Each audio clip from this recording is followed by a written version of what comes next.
যারা সূরা ইখলাস দিয়ে নামাজ পড়েন একটি ভুলের কারণে আপনাদের নামাজ হবে না। অনেকেই আছে আলহামদুলিল্লাহ সূরা ইখলাসকে ভালোবাসেন, সূরা ইখলাসকে মোহাব্বত করেন, কিন্তু আপনাদের একটি ভুল এমন হয়, এই একটি ভুল যদি আপনাদের হয়ে থাকে তাহলে কিন্তু আপনাদের নামাজ হবে না, নামাজ বাতিল হয়ে যাবে। সূরা ইখলাসের ফজিলত অনেক বেশি, আমরা সকলেই জানি।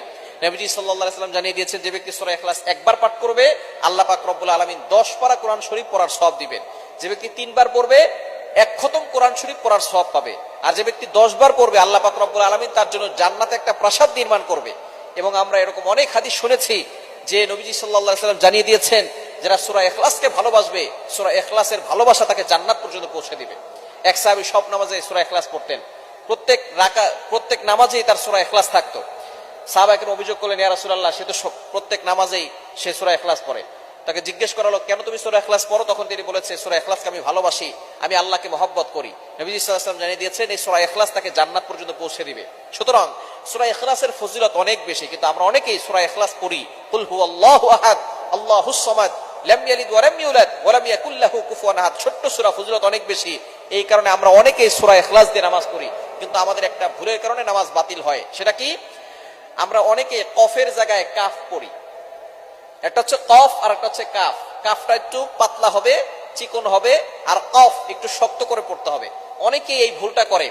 কফ দিয়ে পড়লে কুল হুয়াল্লাহু আহাদ, এটা যদি আপনি পড়েন তাহলে অর্থ হবে, নবী আপনি বলুন আল্লাহ এক, অদ্বিতীয়। আল্লাহ পাক রব্বুল আলামিন তার পরিচয় দিচ্ছেন এখানে। আল্লাহ পাক রব্বুল আলামিন এখানে বলছেন কুল হুয়াল্লাহু আহাদ, এখানে কফ দিয়ে পড়ছেন, কিন্তু অনেকেই ভুল করে উচ্চারণ সঠিক না হওয়ার কারণে তারা পরে কাফ দিয়ে কুল হুয়াল্লাহ। কুল শব্দের অর্থ হচ্ছে খাওয়া, আপনি খান। হুয়াল্লাহু আহাদ, আল্লাহ এক। সুতরাং কোরআন শরীফের কোন অর্থ যদি চেঞ্জ হয়ে যায় তাহলে আপনার নামাজ হবে না, নামাজ বাতিল হয়ে যাবে। আপনার একটা উচ্চারণের কারণে, যেখানে কফের জায়গায় কাফ পড়তেছেন, যার কারণে আপনার উচ্চারণের কারণে একটা অক্ষর পরিবর্তন হয়ে গেছে, যার কারণে অর্থের চেঞ্জ চলে আসছে। এরকম শুধু সূরা ইখলাসে নয়, পবিত্র কোরআনুল কারীমের যেখানেই আপনি যদি উচ্চারণ সঠিকভাবে না করেন তাহলে কিন্তু অর্থ চেঞ্জ হওয়ার সম্ভাবনা আছে, যার কারণে আপনার নামাজ বাতিল হয়ে যাবে। যেখানে আল্লাহ বলছেন কুল হুয়াল্লাহু আহাদ, আল্লাহ এক, নবী হে আপনি বলুন আল্লাহ এক, আল্লাহ অদ্বিতীয়, সেখানে যদি আপনি বলেন কুল হুয়াল্লাহু আহাদ তাহলে অর্থ হবে, নবী আপনি খান, আল্লাহ এক। সুতরাং অর্থ চেঞ্জ হওয়ার কারণে আপনার নামাজ বাতিল হয়ে যাবে। এজন্য অবশ্যই সতর্ক থাকতে হবে। আমরা কোরআন শরীফটা অবশ্যই শুদ্ধ করে পড়ার চেষ্টা করব। দুনিয়ার সবকিছু ঠিকঠাক মতো চলে, শুধু কোরআন শরীফের বেলায় কোরআন শরীফটা শুদ্ধ করে পড়ে না।